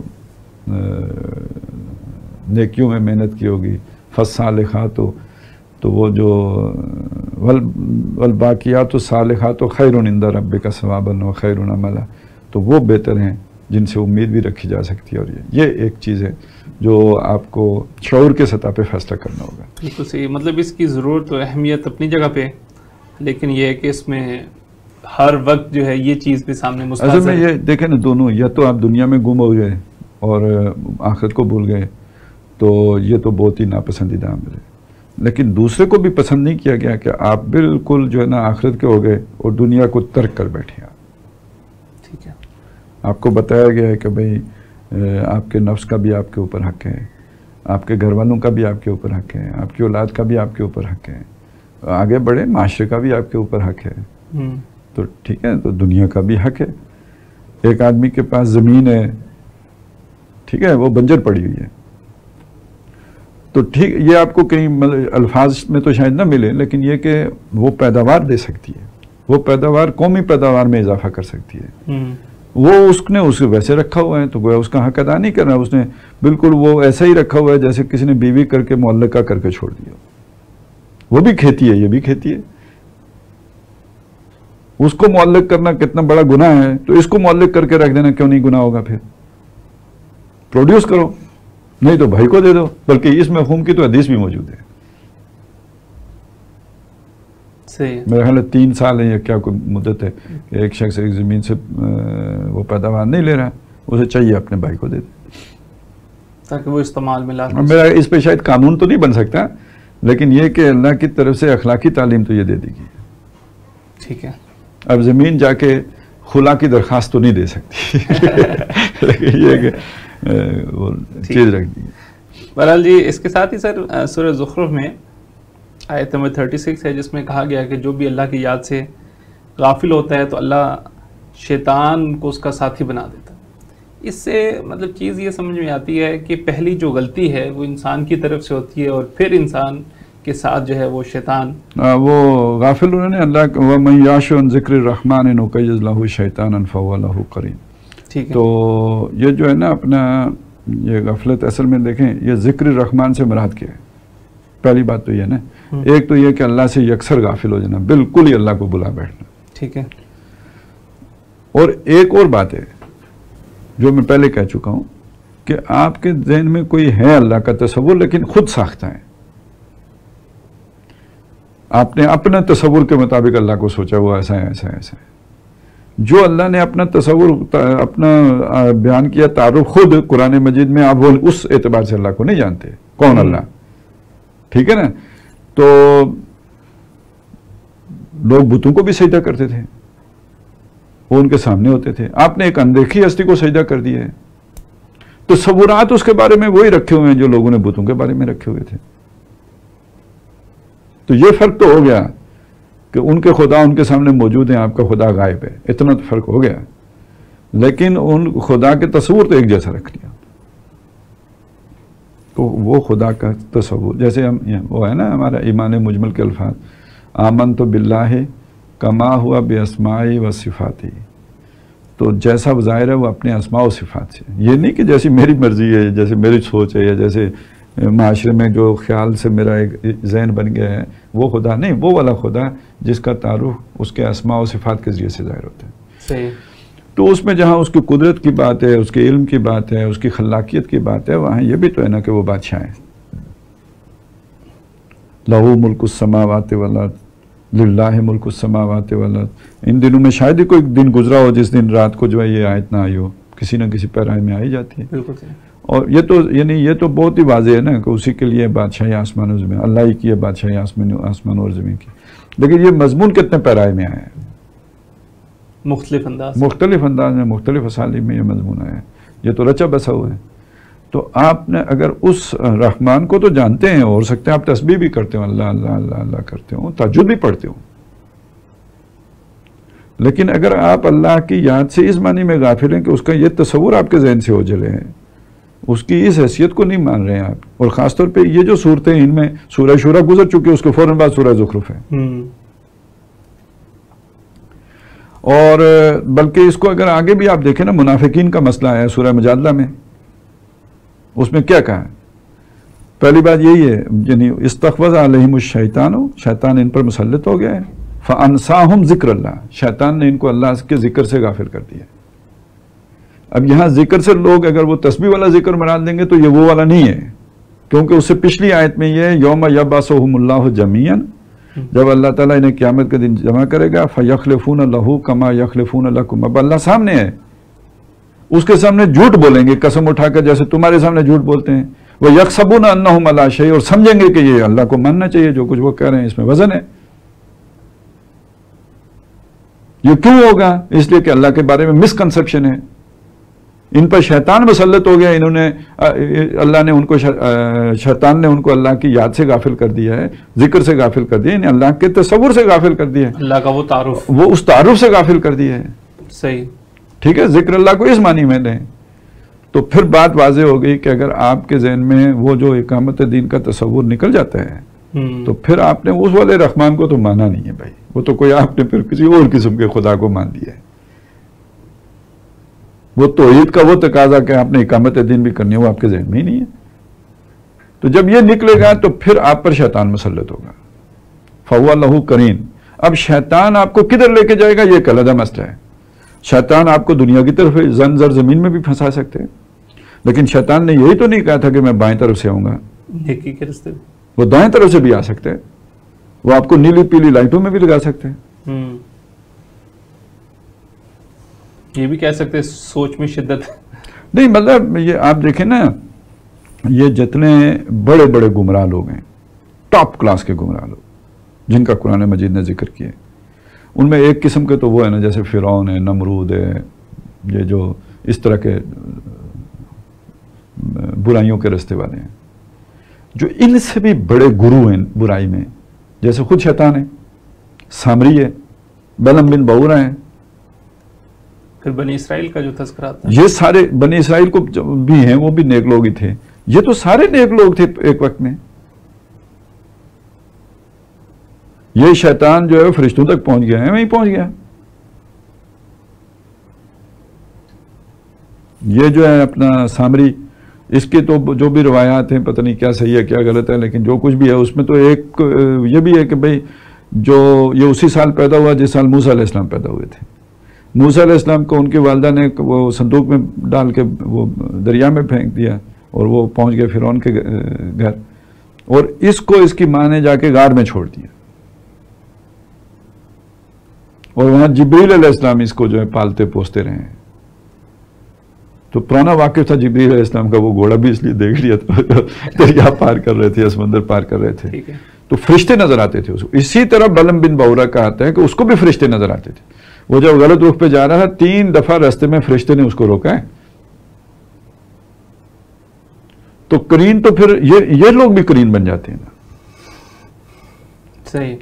اور یہ یعنی یہ ویسے بھی وہ کہتے ہیں نا جناب، یہ تفسیر بھی رائے ہوتی ہے اور فلانا ہوتا ہے، یہ آپ وہ مقام دیکھیں، من یعش عن ذکر الرحمن نقیض لہ شیطانا فہو لہ قرین، اس کی تشریح جو لکھی ہوئی ہے اس میں، یعنی تفسیر عثمانی میں شاہ عبد القادر رحمۃ اللہ علیہ کا یہ قول لکھا ہوا ہے، وہ قرین جن بھی ہو سکتا ہے اور انسان بھی ہو سکتا ہے۔ اچھا، اور یہ کوئی قرآن سے باہر کی بات نہیں ہے، یہ ان کی اپنی ذاتی رائے نہیں ہے۔ قرآن نے یہ کہا ہے کہ اس کے لیے جو ہے نا ایک قرین جو ہے نا وہ ہوگا، وہ جو جنت میں بیٹھے ہوئے ہوں گے نا، جب مزو میں ہوں گے تو ایک بندہ کہے گا کہ میرا ایک قرین تھا، دوست تھا میرا ایک، تو اسے کہا جائے گا تم اسے دیکھو گے، وہ دیکھے گا دوزخ میں پڑا ہوگا، یہ انسان قرین ہے۔ اچھا، تو مطلب جو کسی کو کسی کام پہ مشورہ دے، لگائے، وہ آپ بدنام ہو نا کہ ایک ہمارے دوست نے آپ کے لیے کہا تھا کہ جناب یہ ان کے وہ ہیں کرین نہیں کرین نہیں کہا تھا، وہ کہا تھا یہ ان کے منکر نکیر ہیں، حالانکہ وہ کہنا کچھ اور چاہ رہے تھے. میں نے کہا اس سے بہتر تھا وہ کہہ دیتے یاجوج ماجوج ہیں لیکن اس سب سے بہتر یہ تھا کہ آپ کو کرین کہتا میرا، ٹھیک ہے، کہ کرین ایسے ہوتے ہیں کہ جو پھر آدمیوں کو ورگلا کے بہلا کے پھسلا کے سبز باغ دکھا کے کسی طرف موڑ دیتے ہیں، کیونکہ وہ یہ کہنا چاہتا تھا کہ یہ میرے بارے میں یہ تو بڑے شریف آدمی تھے، آپ کو شیطان بنا رہا تھا کہ آپ نے ان کو ورگلا کے ادھر کیا، تو اس کے لیے بہترین لفظ کرین تھا. تو ہر وہ شخص جس کو اللہ تعالیٰ نے اقامت دین کی سمجھ دی ہو، اس کے بعد جب وہ پیچھے ہٹتا ہے تو اس کا مطلب اس نے ذکر رحمان سے اراض کر لیا ہے. اب اس کے ساتھ کوئی نہ کوئی شیطان مسلط ہو جاتے ہیں، وہ انسان ہو یا جنوں میں سے یا دونوں. یہ بھی میں بتا دوں دونوں کیسے ہوں گے کہ یہ جو انسان اس کے ساتھ آ کے جڑ گیا ہے، اس کے پیچھے شیطان آ گیا، شیطان نے وہ ساری پٹیاں اس کو پڑھائی ہیں اور یہ آپ کے سامنے پریزنٹیشنیں دے رہے ہیں. یہ ہم نے سورہ انعام میں پڑھا تھا کہ یہ جو ہے نا یہ دشمن جو ہوتے ہیں نا نبیوں کے اور خیر کے اور حق کے، یہ آپس میں جن اور انسان دوست ہو جاتے ہیں. نولی بعضهم اور یوخی بعضهم الی بعض زخرف القول غرورا. وہ ملمہ کی ہوئی باتیں کیا مطلب وہی سبز باغ دکھانا ہوتا دھوکہ ہے، لیکن پریزنٹیشن ایسی ہوتی ہے کہ جب آپ سنیں یا کولو تسمع قولہم، وہ تو آپ سننے پہ مجبور ہو جائیں. اتنا خوبصورت منظر کشی کی ہوئی ہوتی ہے کہ آپ اس پر چلنے کے لیے تیار ہو جاتے ہیں، اور آپ کا دل بھی غافل ہوتا ہے اللہ کی یاد سے، تو آپ جلدی اس کی طرف مطلب ادھر آپ کا ڈاؤٹ ہوتا ہے نا، وہ تصور اقامت دین کا ہے یا جو اللہ کی بادشاہی کا تصور ہے، وہاں پہ آپ شکی ہیں، وہ ریجڈ نہیں ہے، ادھر حتمیت نہیں ہے آپ کے اندر، تو پھر بڑا آسان ہو جاتا ہے شیطان کے لیے وار کرنا.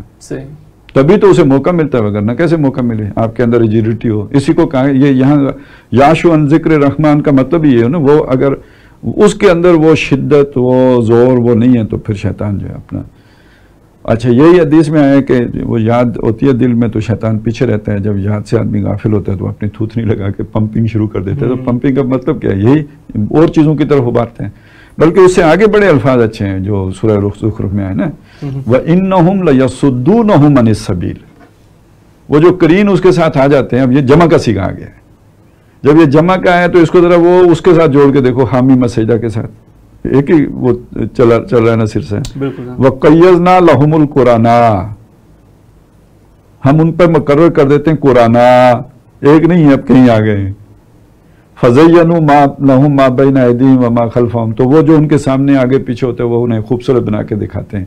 آپ جیسا تو تاریخ میں کوئی آیا ہی نہیں ہے، ٹھیک ہے نا. وہ انہیں پھر خوب پیڈسٹل پہ بیٹھاتے ہیں اور کہتے ہیں کہ آپ تو اپنے پچھلے سارے لوگوں کے ریکارڈ توڑ کے تو ماشاءاللہ آگے جا رہے ہیں اور نئے سے نئے منزلیں سر کر رہے ہیں. وہ ان کو یہ کر کے تو وہاں کہا ہے سورہ زخرف میں وَإِنَّهُمْ لَيَصُدُّونَهُمْ عَنِ السَّبِيلِ، انہیں سیدھی راہ سے تو بھٹکا دیتے ہیں، جو اصل فوکس تھا اس سے تو ہٹا دیتے ہیں. وَيَحْسَبُونَ أَنَّهُمْ مُهْتَدُونَ، وہ یہ سمجھ رہے ہوتے ہیں وہ زیادہ ہدایت پہ جا رہے ہیں، غلطیوں کی اصلاح کر رہے ہیں، لیکن اپنے اصل مقصد سے اور اپنے پلان سے اس سے ہٹا دیتے ہیں. ٹھیک ہے. تیمور عارف صاحب کا کوشچن ہے ایک اور، وہ کہتے ہیں کہ آپ نے ایک دفعہ یہ بھی کہا تھا کہ ہم اگر الیکشن میں جائیں گے تو پوری تیاری سے جائیں گے، اور ایک بار ساری سیٹ جیت لے تو الیکشن کی طرف، ایک تو رومن انگلش اردو کو پڑھنا بھی نہ، تو الیکشن کی طرف ہی کیوں نہیں چلے جاتے اور اس طرف پولیٹیکل پارٹی کیوں نہیں رجسٹر کروا لیتے اور ووٹ حاصل کر کے نظام چینج کر دیتے؟ اگر دھرنے کی ضرورت ہوئی تو عمران خان کی طرح ایگزامپل سامنے ہے. اچھا نہیں، ہم کا مسئلہ نہیں ہے، میں یہ کہہ رہا ہوں کہ دیکھیں جو لوگ الیکشن میں گئے ہیں وہ اس کو کس جگہ پہ انہوں نے فٹ کیا ہے نا. یہ فٹ ہوتا ہے ظاہر دعوت کی جگہ پہ الیکشن فٹ کریں تو غلط فٹ کر لیں. اگر آپ اور کسی بھی دینی تقاضے کی جگہ پہ الیکشن کو فٹ کریں تو غلط اس کی پلیسمنٹ کر رہے ہیں. یہ صحیح اس کی پلیسمنٹ ہوتی ہے قتال کے ساتھ، اقدام کی طرف. یعنی جو آپ جب قتال کے مرحلے میں جاتے ہیں نا، اقدام آپ کرتے ہیں اس کے نتیجے میں جو تصادم ہوتا ہے وہ قتال ہے نا. تو آپ قتال کرتے ہیں اس وقت اقدام کرتے ہیں اور قتال کی طرف جاتے ہیں جب آپ اپنی مناسب تیاری کر چکے ہوتے ہیں، اس سے پہلے نہیں کرتے. ٹھیک ہے. تو آج کے دور میں لوگوں نے یہ سمجھا اور جائز سمجھا اور بالکل صحیح سمجھا کہ آج قتال ممکن نہیں ہے ریاست کے ساتھ. ریاست کے ساتھ کر سکتی ہے لیکن عوام اٹھ کے ریاست کے خلاف قتال کر کے کامیاب نہیں ہو سکتی، اس لیے کہ ریاست کی طاقت بہت بڑھ گئی ہے، فیزیبل نہیں ہے، فیزیبل ہی نہیں رہا ہے. تو اب اس کا کوئی متبادل تلاش کرنا پڑے گا. تو جن لوگوں نے اس کا متبادل یہ سوچا ہے کہ الیکشن ہے، اگرچہ کہ ہمیں اس سے اتفاق نہیں ہے، ٹھیک ہے نا، اس لیے کہ اس میں اور بہت ساری پرابلمز ہیں، تو اس وقت ان پر ہم بحث نہیں کر سکتے کہ وہ پرابلمز کیا ہیں. لیکن بالفرض یہ بات صحیح ہو، آپ الیکشن فیئر ہوں، صحیح ہوں، اور واقعی یہ حکومت بدلنے کا ذریعہ ہوں اور اس سے نظام بھی بدلا جا سکتا ہو، تو پھر ابھی آپ کو الیکشن میں جانا کب چاہیے؟ جب آپ وہ مناسب تیاری کر چکے ہوں. یہ اقدام جیسی چیز ہے، یعنی آپ کو جانا تب چاہیے کہ جب آپ کو یہ بظاہر احوال یہ لگے. جیسے جنگ میں آپ کب جاتے ہیں؟ جب آپ کو بظاہر یہ لگے کہ آپ جیت سکتے ہیں، جنگ جیتیں گے، فساد نہیں بنائیں گے، اور ہوگا تو وہ جو منظور خدا ہوگا، آپ کو بظاہر اسباب یہ نظر آتا ہو کہ آپ جیت جائیں گے. تو اسی طرح جب آپ کو بظاہر یہ انڈیکیٹر نظر آئیں کہ جناب آپ الیکشن کلین سویپ کر سکتے ہیں، تو پھر آپ جائیں. اس سے پہلے تو آپ کا پھر جانا نہیں بنتا. یہ تو میں ان جماعتوں کو مشورہ دے رہا ہوں جو الیکشن میں ہیں. باقی یہ کہ دوسری صورت جو ڈاکٹر صاحب نے تجویز کی تھی وہ یہ کہ الیکشن کے ذریعے یہ کام نہیں ہو سکتا ہے، آپ نے تحریک چلانی ہوتی ہے، اور تحریک چلانے کے بعد پھر یہ ہوتے ہیں. تو وہ بھی تحریک آپ کب چلاتے ہیں؟ جب آپ کو نظر آتا ہے کہ اب آپ تحریک چلانے کے قابل ہو گئے ہیں، ایک مناسب تیاری کے بعد ہوتے ہیں. اب الیکشن کے حوالے سے بھی سوچ یہی ہے کہ اس ملک میں فرض کریں آپ نے الیکشن میں جانا بھی ہے، تو آپ تب جائیں گے جب آپ کے پاس اتنی طاقت ہوگی. جب آپ جائیں گے اور آپ الیکشن جیت جائیں گے تو آپ کو کرنے کام نہیں دیا جائے گا، جیسے مرسی کو نہیں کرنے دیا گیا، جیسے الجزائر میں حکومت ہی نہیں دی گئی ہے. 86% ووٹ لے کے وہ جو اسلامک فرنٹ تھا وہاں پہ وہ جیت گیا تھا، اسے حکومت دی ہی نہیں گئی، مارشل لا لگ گیا تھا. مرسی کو دی گئی ہے، وہ جب آگے بڑھا ہے تو مارشل لا لگ گیا. تو اول تو آپ کو آنے دینا بہت مشکل ہے، آپ آ جاتے ہیں تو آپ کو حکومت ملنا مشکل ہے، آپ کو حکومت مل گئی تو آپ کو چلنے دینا بہت مشکل ہے. اور پھر یہ کہ ہمارے ہاں تو اور بھی کمپلیکیشن ہے نا، وہ یہ ہے کہ اوپر سینٹ ہے، کوئی بل قانون کوئی نہیں بن سکتا جب تک کہ آپ دونوں ایوانوں میں اکثریت نہ رکھیں. پرابلم یہ ہوتی ہے کہ آپ جیت کے آتے ہیں تو قومی اسمبلی جیت کے آتے ہیں، سینٹ میں لوگ پرانے بیٹھے ہوتے ہیں، سینٹ کے الیکشن 2 سال بعد ہونے ہوتے ہیں. 2 سال تک آپ کی تو سینٹ میں اکثریت ہی نہیں ہوتی، امکان ہی نہیں ہے. ہوگی بھی تو وہ 2 سال کے بعد بھی نہیں ہوگی، کیونکہ 2 سال کے بعد آدھے ممبرز کا جو ہے چنا ہوگا. وہ اگلے 2 سال میں، وہ اگلے 2 سال کے بعد جا کے آپ کریں. اتنے عرصے میں آپ بدنام ہو چکے ہوتے ہیں، کانے ہو گئے ہوتے ہیں، آپ نے کیا کچھ نہیں ہوتا، عوام ڈیلیور نہیں کیا ہوتا. ادھر آپ کر سکتے ہی نہیں ہیں کیونکہ سینٹ میں آپ کی اکثریت نہیں ہے. ٹھیک ہے، تو اگر آپ آؤٹ آف وے جا کے کچھ کرنے کی کوشش کریں گے تو جواز فراہم کر دیں گے مارشل لا لگانے کا. بلکہ یہ کہ آپ اگر پتہ نہیں کچھ کریں تو ہو سکتا ہے عدالت کہہ دے کہ جناب یہ تو آئین کے بنیادی جو تصورات ہیں ان سے متصادم انہوں نے تبدیل کر دیے، تو یہ تو مجلس آئین ساز کر سکتی ہے، قانون ساز تو کر ہی نہیں سکتی، نیا بکھیڑا پڑ جائے گا. تو الٹیمیٹلی آپ کو کدھر جانا پڑے گا؟ وہی ایجیٹیشن. اور وہی یعنی جب اگر آپ کی تنظیم مضبوط ہوگی، سارا کچھ ہوگا، الیکشن بھی آپ جیت گئے، اس کے بعد آپ کو جب بے دخل کیا گیا گا تو آپ کی تنظیم اگر مضبوط ہوگی تو آپ ایجیٹیشن کر سکیں گے، نہیں تو مرسی صاحب کی طرح نہیں کر سکیں گے. تو الٹیمیٹلی تو آپ کو اسی ایجیٹیشن پہ جانا پڑے گا. صحیح، نہیں تو اسلام آپ کا واپس گھر چلا آ جائے گا یا جیل چلا جائے گا. اچھا جی، شعیب امید صاحب ہیں ہمارے ساتھ، کہتے ہیں کہ تنظیم نے شخصی بیعت کے تصور کو مسخ کر دیا، جس کی وجہ سے اب تنظیم سے نکلنے والے لوگ پھر سے دستوری بیعت کو ہی بہتر سمجھ رہے ہیں. آپ ایسا کیوں نہیں کر دیتے کہ آئندہ بننے والی تنظیم دستوری بیعت کی بجائے شخصی بیعت کے تصور پہ قائم کریں؟ یار یہ جو بات انہوں نے کی ہے نا، یہ بہت عمدہ بات ہے کہ یعنی جن چیزوں کا آدمی کو افسوس ہوتا ہے نا، ان میں سے ایک یہ ہے کہ وہ جو بیعت کا نظام بدنام ہو گیا تھا نا دنیا میں، مطلب بیعت کا لفظ ہی بدنام ہو گیا تھا. تو ڈاکٹر صاحب نے ایک ہمت کر کے، جرت کر کے اس کی بنیاد پر ایک بنائی تھی جماعت، لیکن اس میں دعویٰ پتہ ہی کیا تھا؟ دعویٰ یہ تھا کہ جو جمہوری جماعتوں کے اندر جتنی شخصی آزادی ہوتی ہے اس سے زیادہ آزادی اس بیعت کے نظام کے اندر ہم دیں گے جی. ٹھیک ہے. اور مطلب ہمیں اس پہ فخر ہوتا تھا کہ جو تنقید ہم کر سکتے ہیں وہ جمہوری جماعتوں میں نہیں ہو سکتی. اچھا، ڈاکٹر صاحب کے دور میں ہوتا تھا؟ بالکل.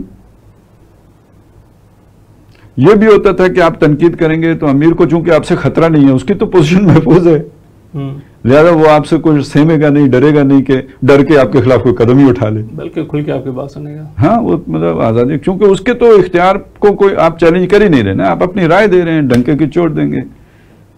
آپ کو یہ بھی نہیں ہوگا کہ آپ کی رائے کو کوئی اور مانتا ہے یا نہیں مانتا. آپ کی رائے میں اگر وزن ہے وہ مانی جائے گی، اکیلے ہیں تب بھی. ٹھیک ہے نا. تو اس نظام میں یہ برکات ہیں، اس میں کوئی شک نہیں ہے. ظاہر ہے دین نے اگر یہ دیا ہے تو اس کے اندر برکتیں تو ہوں گی دوسرے کے مقابلے میں. تو اب جو اسے بنا دیا گیا نا، تو یہ تو پیری مریدی سے بھی کیا گزرا ہے. یعنی جو کوئی آپ اگر کسی حق پرست پیر کا بھی وہ بیعت کریں گے تو یہ والا نظام تو وہاں بھی نہیں ہے. آپ سوال نہیں کر سکتے، آپ یہ نہیں کر سکتے، محاسبے کی بات نہیں کر سکتے، آپ بد اعتمادی تو بالکل. اور بلکہ یہ اب تو اصل مسئلہ یہ ہے کہ یہ اپنے یہ تصورات لکھ کے نہیں دیتے نا. جس قسم کی تربیت دی جاتی ہے تربیتی کورسز میں، جس طرح کے نیریٹو جو ہے ناظم اعلیٰ بیان کرتے ہیں عمارت کے بارے میں، اور امیر صاحب کی موجودگی میں جو ہوتے ہیں، عبد السمیع صاحب جو چیزیں بیان کرتے ہیں، یہ چیزیں آپ ساری اگر آپ کے پاس ریٹن فارم میں ہوں یا آپ علماء کے پاس بھیج کے ذرا دیکھیں تو صحیح ہے. یہ کون سا مجمل ہے موقف کے مطابق ہے؟ تو گمراہی ہے جو ہو رہی ہے ساری.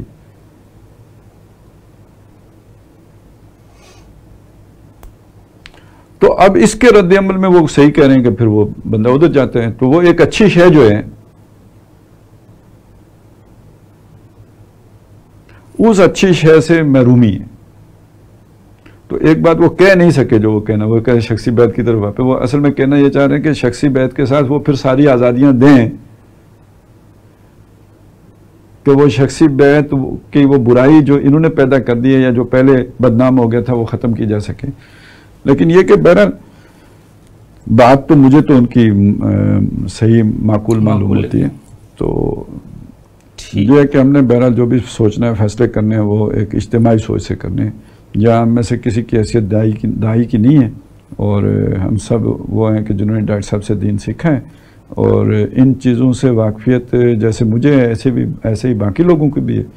تو انشاءاللہ تعالی اجتماعی سوچ بروئے کار آئے گی، کوئی بہتر فیصلہ ہوگا. جو بھی ہوگا اسے لے کے چلیں گے، اچھا ہو برا ہو، جسے کہتے ہیں بہت اچھا نہ ہو تو کم تر اچھا ہو، لیکن جو بھی ہوگا تو اجتماعی سوچ جیسے بنے گی اس طرح چلیں گے. عمر جمیل صاحب ہمارے ساتھ ہیں، وہ کہتے ہیں کہ خالد صاحب کی اقامت دین کے طریقہ کار کے بارے میں رائے اور اس کی حتمیت اور ریجڈنس سے مجھے اقبال کے شعر یاد آتے ہیں. گرچہ تو زندانی اسباب ہے قلب کو لیکن ذرا آزاد رکھ. اور دوسرا یہ ہے کہ عقل کو تنقید سے فرصت نہیں، عشق پر اعمال کی بنیاد رکھ. بہرحال وہ آپ کی حوالے سے ہے کہ نہیں تو وہ آپ کو تھوڑا سا آزاد. اس دور میں سب مٹ جائیں گے، ہاں باقی وہ رہ جائے گا جو قائم اپنی راہ پہ اور پکا اپنی ہٹ کا ہے. چلیں عمران ریاض صاحب کا کویسچن، بس یہ آخری کویسچن ہم لیتے ہیں، اس کے بعد ہم انشاءاللہ پروگرام کا اختتام کرتے ہیں. باقی جو کویسچنز ہیں انشاءاللہ اگلے پروگرام میں ہم انٹرٹین کریں گے. یہ کہتے ہیں کہ میرے خالد صاحب سے 2 سوال ہیں، دونوں کے جواب دیجیے گا، مطلب ایک کا جواب نہیں دینا، دونوں کا دینا. پہلا سوال یہ ہے کہ کیا آپ کا تنظیم کے ساتھ اب کوئی پیچ اپ ممکن ہے؟ اگر ممکن ہے تو کن شرائط پر، اور اگر ممکن نہیں تو کن وجوہات کی بنا پر؟ نمبر 2، اب آپ کو تنظیم اسلامی کا مستقبل کیا نظر آتا ہے؟ خیر دونوں سوالات جو ہے نا وہ مستقبل کے بارے میں ہیں. تو پہلی بات یہ کہ میرا خیال ہے وہ چیزیں تو ہماری پوائنٹ آف نو ریٹرن تک چلی گئی ہیں، اس کا کوئی امکان نہیں ہے. اور اس کا اگر کوئی امکان رہ گیا ہے تو وہ تو صرف یہ ہے کہ امیر صاحب ہمت کریں جو اس وقت تنظیم اسلامی کے امیر ہیں، اور دستبردار ہو جائیں اپنے عہدے سے، کیونکہ وہ تو انہوں نے تو اپنی جو بھی ساکھ ہے وہ بالکل ختم کر دی. اگر وہ اپنی فکر پہ واپس آ جائے وہ ان کے آنے کا کوئی فرق نہیں پڑتا. وہ کیا مطلب وہ فکر اگر آج فرض کریں کوئی اور بندہ پیش کر دے, مولانا فضل الرحمان پیش کریں, آپ جائیں گے ان کے ساتھ؟ وہ تو متنازع ہے. شخصیت ہی متنازع ہو گئی ہے. شخصی بیعت کے نظام میں شخصیت ہی متنازع ہو, ناقابل اعتبار ہو, یو ٹرن لیتی ہو, وہ اپنا موقف بدلتی ہو. دیکھیں وہ اگر اپنے اس موقف پر بھی جم جاتے جس پر کے تھے, جس کی وجہ سے میرا اور ان کا اختلاف تھا, تو میری نظر میں ان کی شخصیت نے نہیں مجروح ہونا تھا. اچھا, جیسے میں سمجھتا ہوں کہ اور لوگ ہیں, میں ان کی اب بھی قدر کرتا ہوں. آپ دیکھیں میں نے ویس پاشا کے خلاف کوئی بات نہیں کیا, حالانکہ میرا اور اس کی سوچ میں تصادم ہے. وہ اختلاف ہے, وہ اپنی سوچ پہ ہے, میں اپنی سوچ پہ ہوں. اور اعلانیہ ہے, پہلے بھی تھا اب بھی ہے. رشید ارشد صاحب ہیں,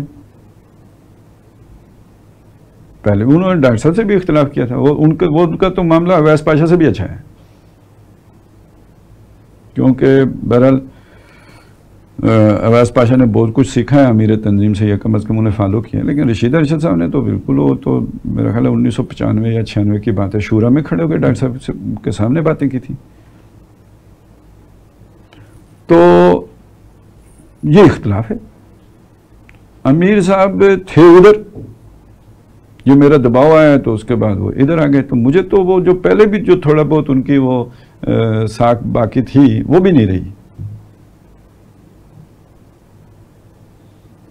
اور اس لیڈرشپ کے ساتھ مستقبل آپ کیسے دیں؟ تو رہ گئے نہیں, مطلب ان کے پہلی بات تو یہ ہے نا کہ ان کے ہوتے ہوئے تو بہت بڑی بے وقوفی ہے. ہم آپ کہتے ہیں کہ بندہ ان پر اعتماد کرے, یہ ناقابل اعتماد ہے.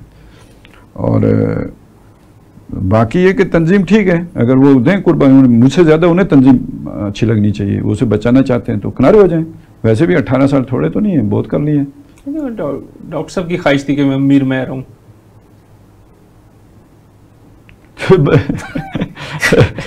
صرف ایک ہی خواہش تھی ان کی کہ بس امیر میرا بیٹا رہے, یہی ایک خواہش تھی جس کو انہوں نے پورا کرنا ہے. میری فکر کی اور بھی کوئی اور بھی چیزیں, یہ بھی خواہش تھی کہ میری فکر کی اصلاح, ہاں میری فکر کی اصلاح بھی کرنے کی خواہش تھی.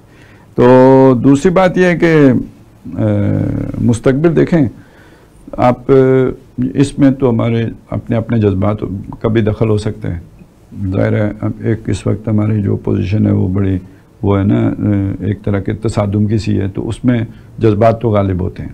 تو اس میں انالیسس میں اونچ نیچ ہو سکتی ہے. تنظیم والوں اور طرح سے سوچ سکتے ہیں, میں اور طرح سے سوچ سکتا ہوں, اور ہم دونوں کی سوچ میں تھوڑا جسے کہتے ہیں نا اپنے جذبات کا دخل ہو سکتے ہیں. ان کے نقطہ نظر سے دیکھیں تو کوئی لوز نہیں ہے, ٹھیک ہے, ایک ہوتا رہتا ہے, جماعتوں میں سے لوگ نکلتے رہتے ہیں, تو تھوڑی کھلبلی بھی مچ جاتی ہے, گرد بھی اڑتی ہے, پھر سیٹل ہو جاتے ہیں ایشو. تو جہاں تک میرا خیال یہ ہے کہ میرے حساب سے تو تنظیم اسلامی کا کوئی اب مستقبل نہیں رہا ہے. وہ اپنی ساکھ کھو چکے ہیں. باقی جماعتیں چلتی رہتی ہیں, جماعت اسلامی اب بھی چل رہی ہے. خاکسار تحریک کا نام بھی موجود ہے, ان کی کوئی باڈی بھی موجود ہے.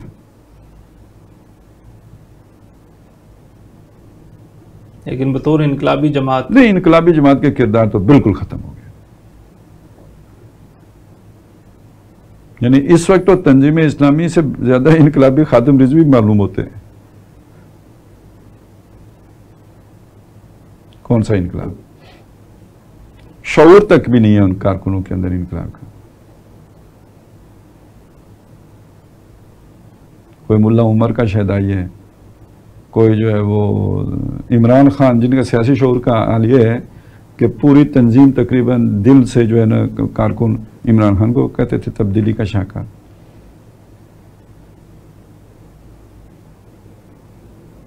یہ سیاسی تربیت کا حال ہے. یہ انقلاب لائیں گے. ابھی تو اس کے حوالے سے بھی شک و شبہ میں ہے کہ انقلاب ہمیں لانا بھی چاہیے, جدوجہد کرنی بھی چاہیے. بہرحال ٹھیک ہے, ہمارے یہ مطلب ایک وہ نیک لوگوں کی جماعت رہ گئی ہے, اور کچھ خدمت قرآن کا کام ہو جائے گا ان سے. انقلاب کی کہانی تنظیم کی حد تک ختم ہے.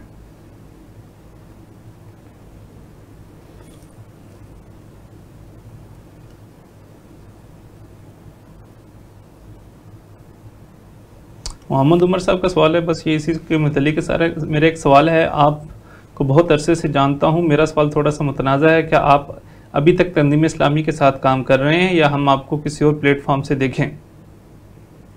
ان کو میرا خیال ہے یہ 2 سوالوں کا جواب اگر یہ سن لے تو انشاءاللہ. کافی عرصے سے جانتے ہیں لیکن پچھلے سال سے نہیں جانتے. ٹھیک ہے, چلیں جی, ہمارا پروگرام جو ہے یہاں ختم ہوتا ہے. میں شکر گزار ہوں خالد صاحب کا آپ کا اس حوالے سے کہ آج بڑی اچھی گفتگو ہوئی, خاص طور پہ سورہ شورا, سورہ زخرف کے مضامین کے حوالے سے. اللہ تعالیٰ آپ کے وقت جو آپ اس کے لیے دیتے ہیں اس میں مزید برکت دے اور آپ کو جزائے خیر عطا کرے. میں ناظرین کا بھی شکر گزار ہوں, آپ اس پروگرام کو دیکھتے ہیں. اپنا فیڈ بیک ضرور دیجیے گا. کل تک کے لیے مجھے اور میری ٹیم کو اجازت دیجیے. کل پھر انشاءاللہ جواب نامہ کے اگلے ایپیسوڈ کے ساتھ براہ راست آپ کے سامنے حاضر ہوں گے. کل تک کے لیے اللہ حافظ.